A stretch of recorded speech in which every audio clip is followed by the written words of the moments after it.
माहिर नबातात ने अपनी रिसर्च में ये दावा किया है कि पौधे न सिर्फ जज्बात रखते हैं बल्कि ज़हीन भी होते हैं और एक दूसरे के साथ सरगोशी में बात करते हैं।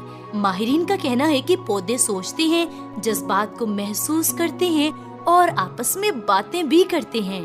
सामईन, प्रोग्राम कुदरत के करिश्मे में आज हम पौधों में मौजूद इस जहानत और इसके फवायद के बारे में बात करेंगे। सामईन, पौधों की आंखें नहीं होती, लेकिन वो आंखों के बगैर भी रोशनी के बारे में कई मालूमात हासिल कर सकते हैं। पौधे नाक के बगैर ही केमिकल का पता लगाने के साथ साथ कानों के बगैर थरथराहट की आवाज को महसूस कर लेते हैं। पौधों का दिमाग नहीं होता, लेकिन इसके बगैर भी जहानत रखते हैं और दिल ना होते हुए भी जज्बात रखते हैं और एक दूसरे के साथ मालूमात का तबादला करते हैं। साइंसदानों की एक तहकीक के मुताबिक पौधे अपने इर्द गिर्द की चीजों को सूंघने की सलाहियत रखते हैं। ऐसी नई शहादतें भी सामने आई हैं कि पौधे दूसरे पौधों को किसी खतरे से खबरदार करने के लिए मुवासलात के पेचीदा निजाम को बरूए कार लाने, फैसला करने और इत्तलात को याद करने की सलाहियत रखते हैं। ऐसी शहादतों के जोर पर कुछ माहिर नबातात ये भी कहते हैं कि पौधे ज़हीन भी होते हैं। पौधे हवा में इत्र घोल कर दूसरे पौधों से इत्तलात का तबादला करते हैं। पड़ोसी पौधे खुशबू में पिन्हा पैगाम को समझकर अपने दिफा में इकदाम करते हैं।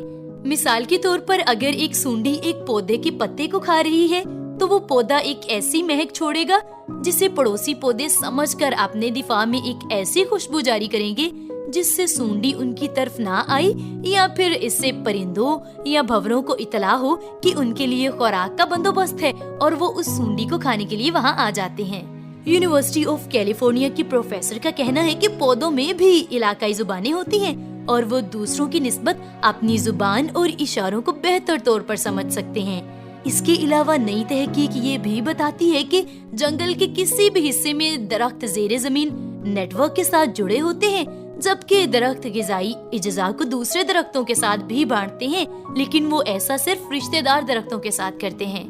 सामईन, हाल ही में यूनिवर्सिटी ऑफ वेस्टर्न ऑस्ट्रेलिया की डॉक्टर मोनिका ग्लिलियानो ने मटर के पौधों के साथ ये ही तजुर्बा किया। डॉक्टर मोनिका ग्लिलियानो ने रोशनी के लिए नीली बत्ती और आवाज के लिए पंखे की हवा का इस्तेमाल किया।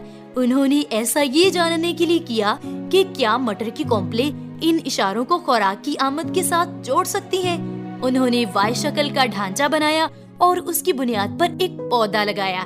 ख्याल ये था कि पौधा इस ढांचे की सतह पर बढ़े, जिससे इसके दो रास्ते बन जाते हैं और खुराक की फराहमी से 1 घंटे पहले पौधा पंखे की आवाज को सुनेगा।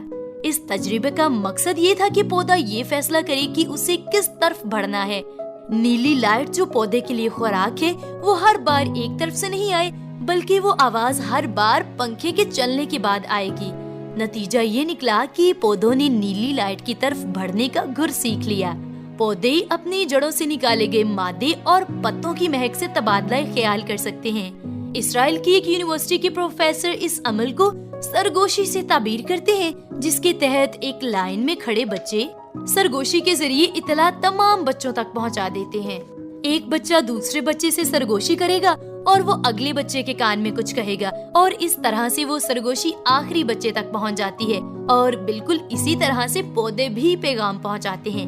मिसाल के तौर पर अगर एक पौधा पानी की कमी की वजह से परेशान है, वो अपनी परेशानी दूसरे पौधे को बताएगा और इस तरह से पानी की कमी की इतला तमाम पौधों तक पहुंच जाएगी और दूसरे पौधे खबरदार हो जाएंगे कि वो खुश्क साली के लिए तैयार हो जाएं।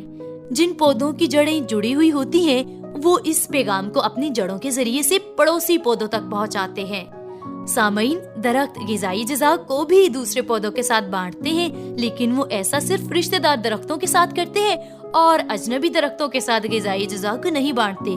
जंगल के किसी भी हिस्से में दरख्त ज़ेरे ज़मीन नेटवर्क के साथ जुड़े हुए होते हैं। प्रोफेसर सुज़ैन सिमर ने इसे वुड वाइड वेब यानी WWW नेटवर्क का नाम दिया है।